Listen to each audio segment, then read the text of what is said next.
So today I'm going to speak about something I have not spoken about before on video, but I would like to address it today. And this video I'm going to entitle Two Motivating Forces, Fear and Love. I'll see you after the intro.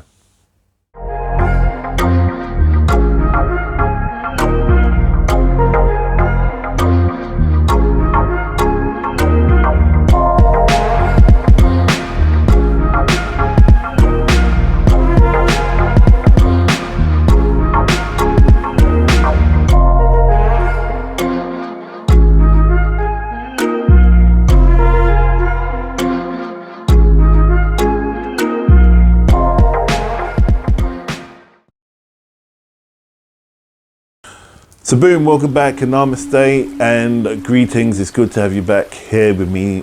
My name's Em. I'm from Karnak Holistics, where we learn together and we grow together in the sight of God.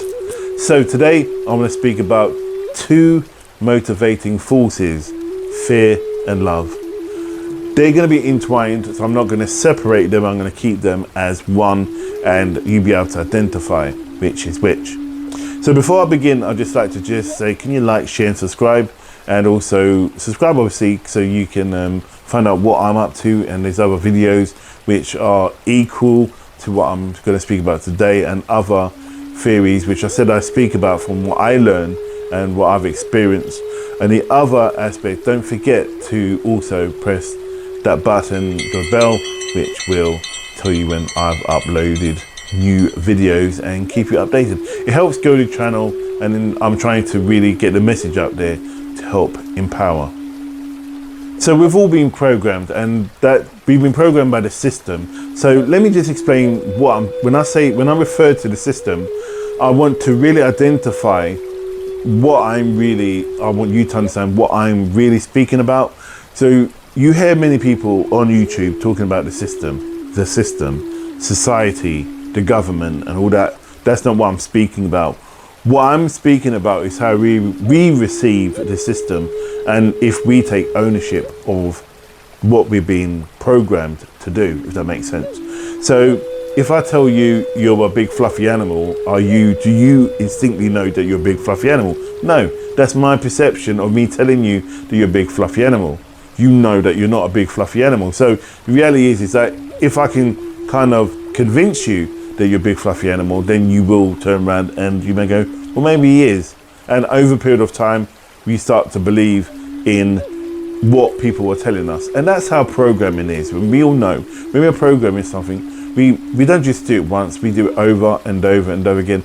How many times have you got that TV and then you turn the TV on and then it automatically programs itself? No, it doesn't. It takes its time by going through each frequency, each channel, to find the specific alignment. And I would like to just, before I start, to just speak about a beautiful book that I've been reading. I've mentioned it before, and it's going to be up here as well, so have a look at that. Where there's a part in it where he's a Buddhist, and he speaks about being a Buddhist and what it means to be Buddhist, or what it is actually to be enlightened. And when he speaks about enlightenment, bringing home the Dharma, Jack speaks about enlightenment and what we perceive to be enlightenment, and how there are different aspects. So let me just explain roughly what Jack says in his book, which I highly recommend.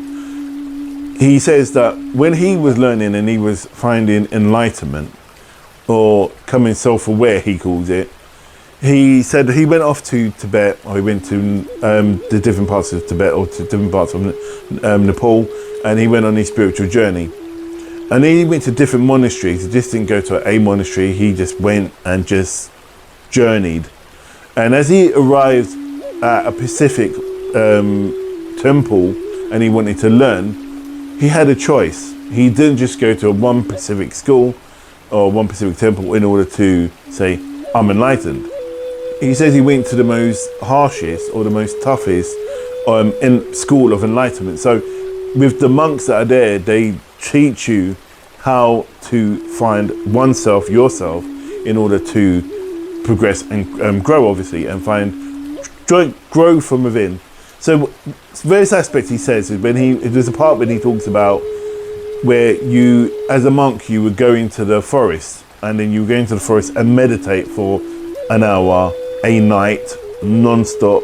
Remember, you're in this forest and it's the dead of night, and you're just chanting or you're meditating, and you're at risk of being attacked by animals and by these worldly creatures and so on, and also people that may be in the forest that want to do harm. So he goes into the forest in order to find enlightenment, but they don't go into the forest to prove I'm the big bad Buddha, big bad monk. They go into there because they want to be in an environment where they can be and experience that risk, to really appreciate who they are and what they are about inside. Now, many of you go, well, that's just crazy, but it's not actually, if you think about it.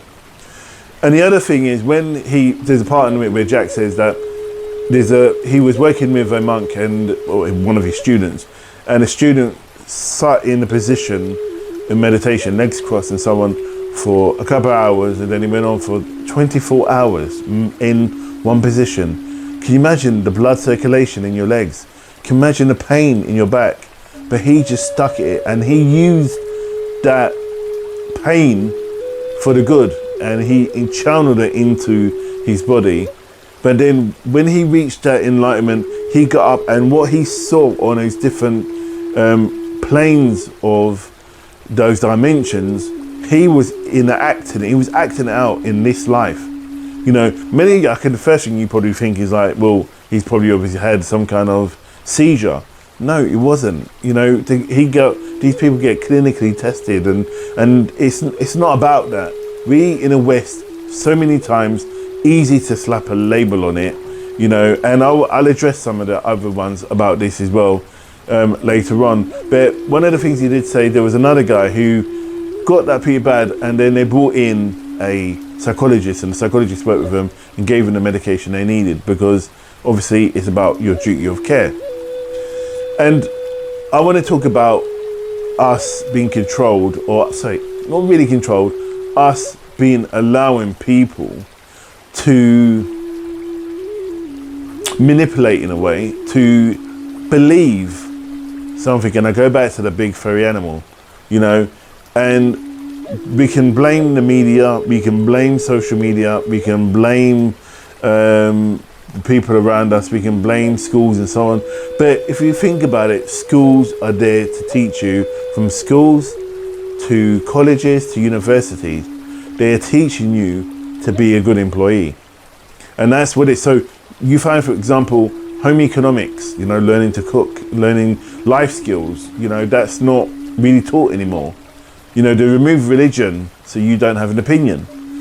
And I'm don't get me wrong, I'm not saying school is bad, it's not bad, we all need an education. But what's important is that we do top up on our own journey into understanding who we are. And I feel we don't.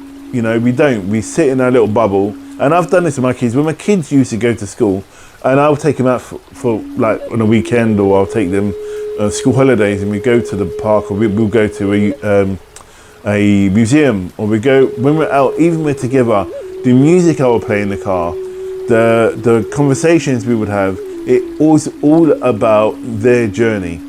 Because, and one thing I've always told them is that when we go out, we're not going out for a day out, we're going out to build memories. And that's carried on through my children, and they'll probably pass it out to their children. We're going out to build memories, and that's important, because unfortunately we don't build enough memories due to how society is. I just want to say that, like, whatever I say or I'm passing on is what I see and I've experienced, you know. So I'm not just taking it from somewhere and then just throwing it out there. It's what I've come into contact with, and just share my views on it all. So now let's look at the idea of love and people running from love. We, believe it or not, right, I hear this all the time. Whenever I'm doing readings, whenever I'm doing healing, wherever there's an issue, am I going to find my twin flame, my soulmate? Am I going to get married? I'm going to be with the person of my dreams and all this. But when I turn around and when I ask a question, I already know what the answer is, and I don't even have to even look into the cards or tap into them. I instinctively know that if they haven't received the person already, they are obviously pulling away from that. There is a fear of being loved or being in love, and you're probably going, "What the hell are you talking about, Em?" You know, like, but I'm trying to seek it. But let me just go drill down a bit more into that. So when you're looking for somebody, and I say, well, how can you love somebody or feel you love somebody if you don't love yourself, or if you don't know yourself? If I say to you, what do you enjoy doing, where you want to go, who are you, explain who you are, a lot of people get stuck, you know. And so when you're on a date and you're sharing that information, we have a tendency to go into this fantasy world, and then over the period of a month, 2 months, 3 months, we have a tendency to go, well, hold on, that person I met on the first date is not the same person I know now, because your guard gets lowered and then the true you come out. And every time I've been on dates, even with Candy and you know, and I've always been me. I've always been spoken about who I am. And if I'm having a bad day, I'll tell you I'm having a bad day. If I'm having a really awesome day, I'll have a really awesome day. If I'm in that cheeky mood, I'm in that cheeky mood, you know. And it's just about you embracing who you are and what you are. And a lot of it is about doing the work on yourself, really identifying and drilling down to where does your barriers come from? Where is your fear coming from? Where is your fear of commitment coming from? Is it from, you know, past life? Is it from this life? Is it from childhood? And if you notice, I never said straight away childhood, because I believe that all these theories are all representations of old theories from the Middle East or from Africa or wherever, but have just been branded with a name here. So, for example, you've got psychodynamic. Psychodynamic is psychic. You know, you're looking back through past stuff. You're going back in time. You're getting a premonition of why and what memories caused where you are today. Gestalt, third chair. Third chair is mediumship.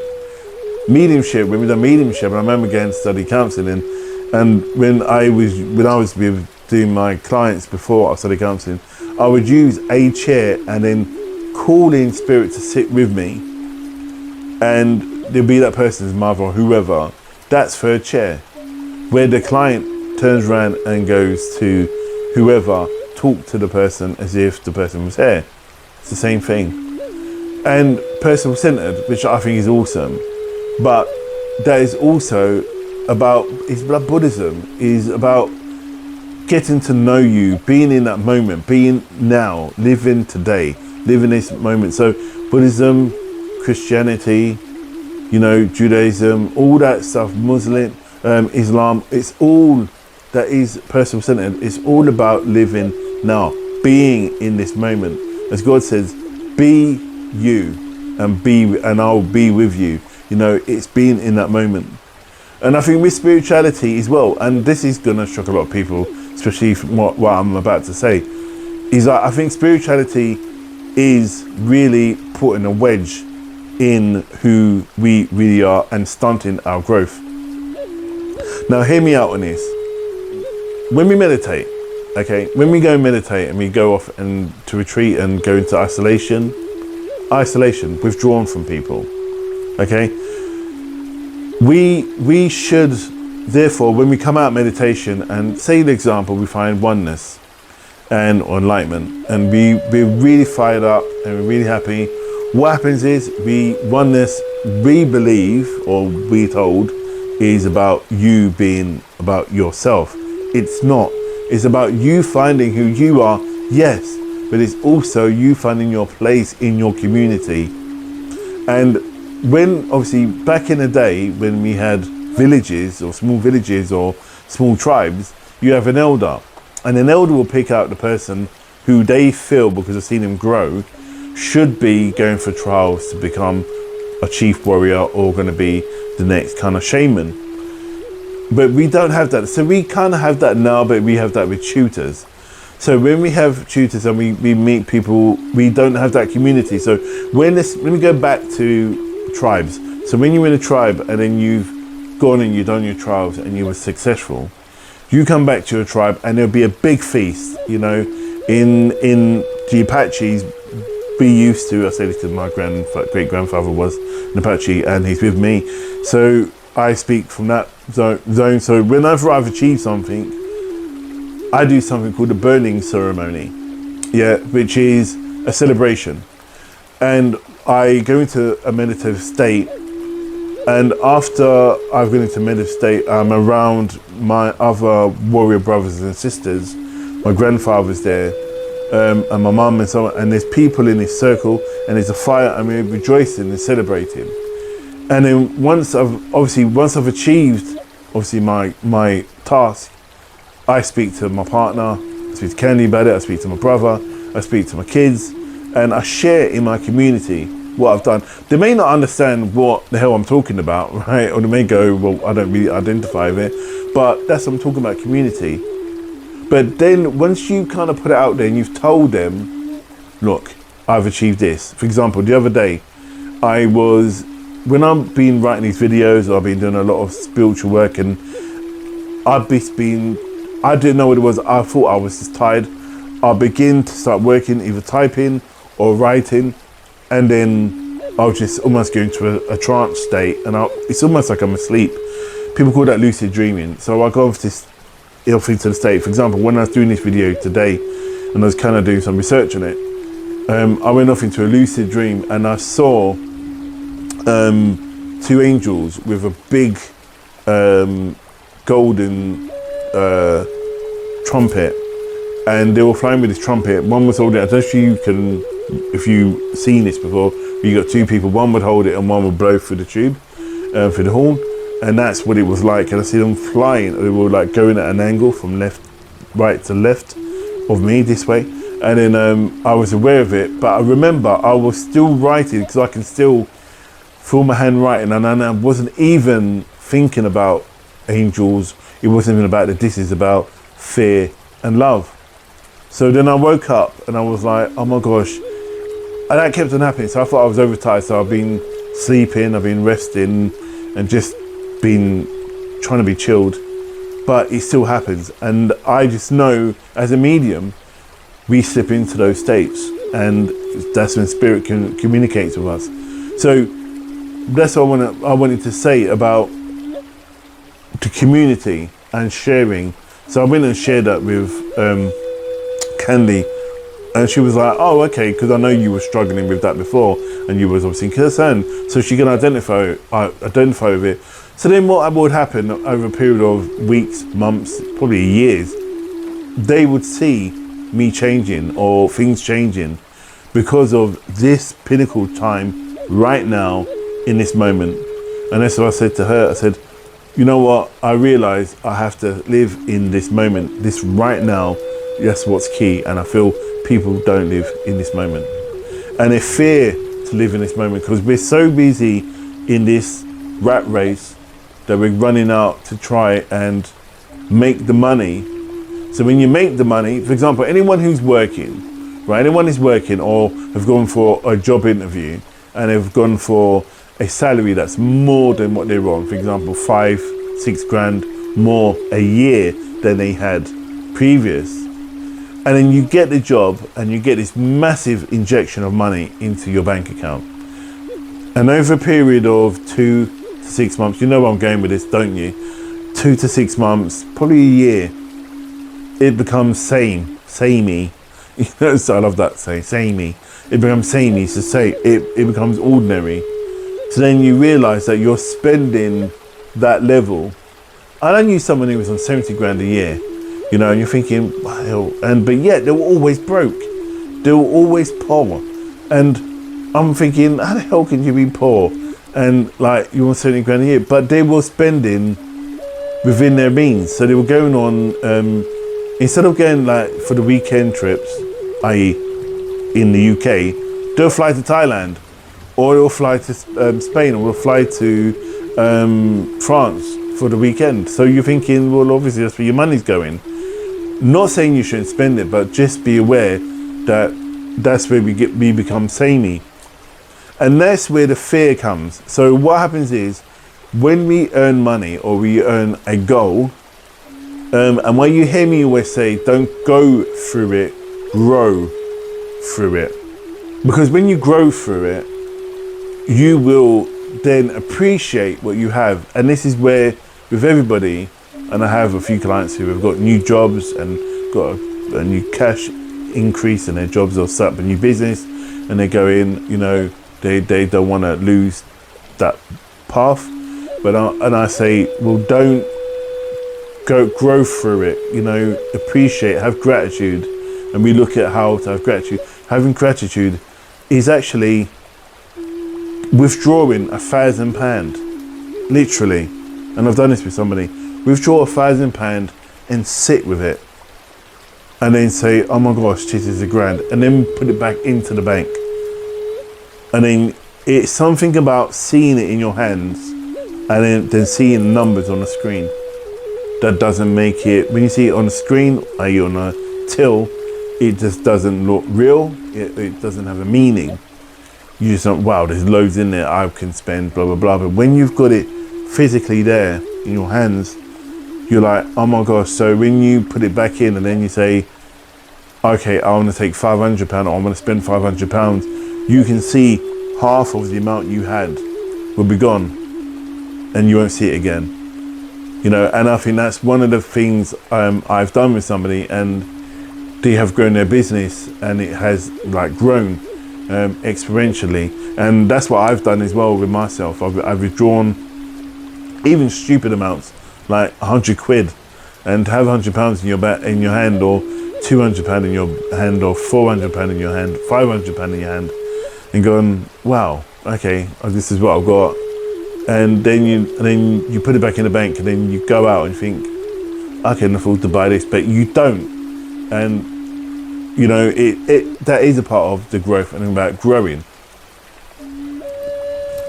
So with spirituality, there is two parts to it. There's the spiritual part, and there's also the community part, and they are both hand in hand. And remember, isolation and communication, if you can combine them both and you have them both balanced, that will be for a fruitful and experiential way of really appreciating what kind of spiritual person that you can be and what you can achieve within that time that you have while you're developing and you're growing and your journey. And remember that it's not the journey, it's a journey, not the arrival. So when you arrive somewhere, it's a journey. Now, the best people to explain that are children. When you see a child going on holiday, when they see a child and they're going away, it's awesome. We'll all get excited, we'll be up at the crack of dawn before anybody else, dressed, clothed, and then normally you'd have to put a bomb under them to get them to get up, to go to school, to get dressed. They'll be dressed, ready and waiting, ready to go away, because they're looking forward to getting in the car, to get to the airport, to buy their bits and pieces, to get on a plane, fly on the plane, but they're not thinking, I'm going to Spain or I'm going to wherever. They're just thinking, I'm going on the plane, the journey. I'm going on the big silver thing, and so especially young kids. And as they experience that, and they are in that moment, because children are always in that moment. And when they're in that moment and they're looking about, oh, I'm going to get to there. When they do arrive there, they're like, wow, I'm here. And they get all excited, and then they'll, can I go and do this? Can I go and do that? Yes, tomorrow. They want it now. You know, do you see a grown-up going, all right, I'm going on holiday, I can't wait to get on the plane. And then they get there and they go, right, I'm going to go run off and do this. No, they get off the plane. Oh, that was a long flight. I'm tired. I'm going to go wash up, clear up, put my clothes away, see if there's any dinner, go to the bar, you know, and then the following day they plan. Children want it now. You know, and this is why I always say, and you hear people say as well, spiritual people say, let the child within, be the child within, because when you're the child within, you appreciate that journey, because they look at things different than we do. And this is what we should all start looking at, because then we can really value and the things that we are. And there's the fear of not being able to achieve something straight away. It's knowing that when you're living in the moment, you're in a state of creation, and when you're creating something, it develops, you know. And it says, like as Dr. King says, he says, take the first step in faith. You don't have to see the whole staircase, just take the first step. And you can imagine when you see that you're looking up the staircase to make that journey, and to know that you are developing. You don't see yourself at the top of the staircase, you just see yourself just taking the first step, left, right, going up the stairs, you know. And that's, I think, so key.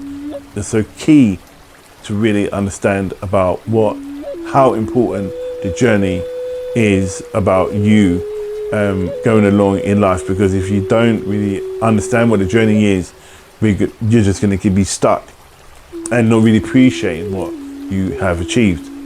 And the other thing, when we experience oneness or achieve oneness, we become closed within, and we lock ourselves away because we are really understanding or trying to understand what it is that journey was about.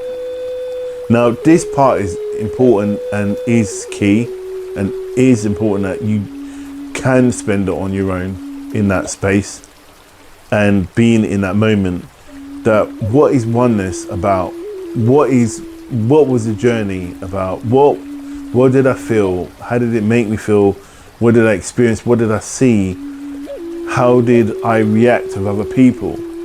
These things are key when you're in isolation and you've achieved that oneness. Because when that oneness comes, it is about unpicking and unfolding and analyzing, I should say, more than anything else. And that way, once you've analyzed and you realize what the oneness really represents to you, may be different than the next person who may be in the same meditation room as you. But your oneness is your own personal journey, your own connection with God, or the living energy, the living force. That's what's important. Oneness isn't a place you go. Oneness isn't somewhere that you arrive at. Oneness is a journey. As I said about the journey before and children, it's a journey. It is as you're going along. Oneness is about you breaking away, and as you're growing, you do let off people. People do fall away from you. You know, I like to kind of like identify oneness with like a rocket ship. The rocket ship has a destination it's going to, which is the moon. But as it takes off, it doesn't say, I have to hold on to all these fuel tanks to get me to the moon. No, it knows as I'm going off, as the rocket takes off, it burns away, gets me out of orbit, and they just naturally just fall away. And then the rocket doesn't go, oh no, but my fuel tanks are gone, I need you back again. No, the rocket keeps going because its destination is the journey to get to its final destination, which is the moon. So as it goes on, it tears away other fragments of the rocket until it arrives at its destination. But then the rocket doesn't go, oh my gosh, it goes into a state of mass hysteria. It arrives there, and then the astronauts don't think about, oh my gosh, we've lost a couple of fuel tanks back there, and the rings that go around the rocket and all the rest of it. They know that their journey is about shedding the stuff they don't need. And the stuff they don't need could be people around you that you're going on a journey to find yourself, because you've had this feeling inside you and you feared it, but you want to learn to love yourself. But you're afraid to turn around and make that step by really analyzing yourself, or whether you're going to therapy, whether you're going to a coach, counselor, or you're going to a meditation group, or you're doing yoga, or whatever. But wherever your catalyst, I should say, I think that's the word, is to help you get to your goal, and learn about you, then use it and really identify, really be in that moment. That's all I say. When you're going and you're growing through your situation, let's say you're seeing a counsellor, really be in that moment with that counsellor, because that's about finding who you are. So once you've done that, and then you realise what you are, who you are, you can then turn around and be in that space of other people. And you may find the people that you knew before were not the same people up here or in here that you, because you've changed. So you go and seek other people. Or what normally happens is you manifest people and other people align themselves with you because you have grown through your trials and tribulations. And don't be afraid of that. And one of the things I saw was kind of really grinding on social media is people going to chat rooms and these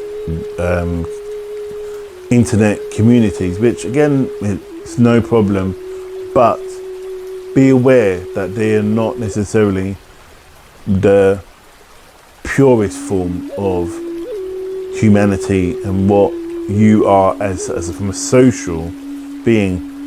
The best form of being in the community is face to face, being with that person.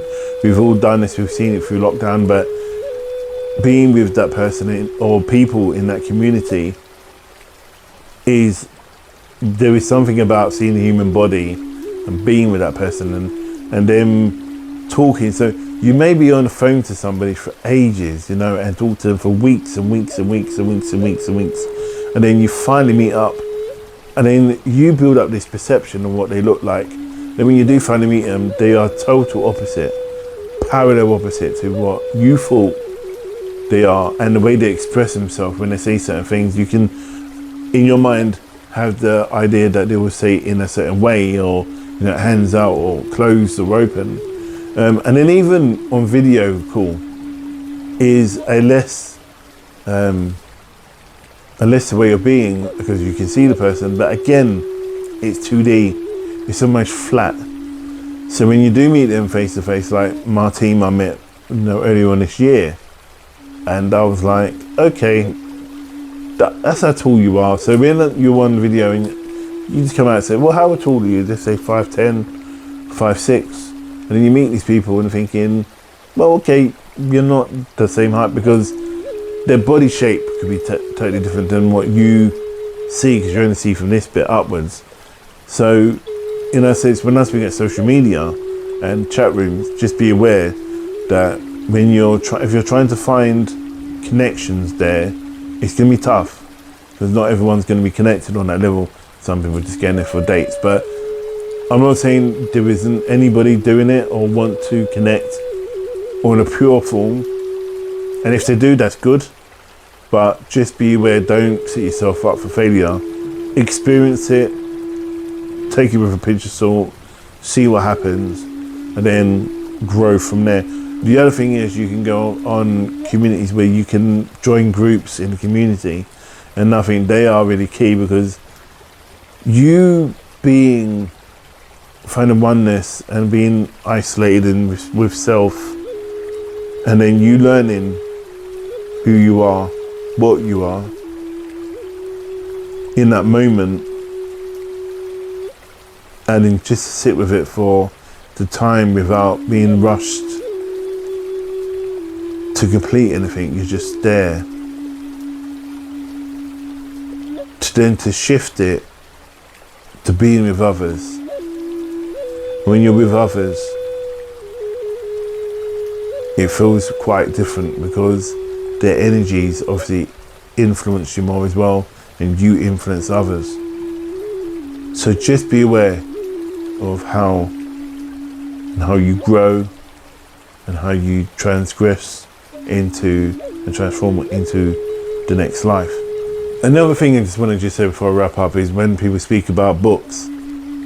My books are people's perceptions as well, people's views and what they feel it should be. So you may get, if it's not a reference book, but if you get a book who's teaching you how to do meditation, and you have 2, 3, 4, 5, 6 books, you're going to find that they're all different, but the only common one that there may be is that they either shut their eyes when they're meditating, or they close, or they keep it open.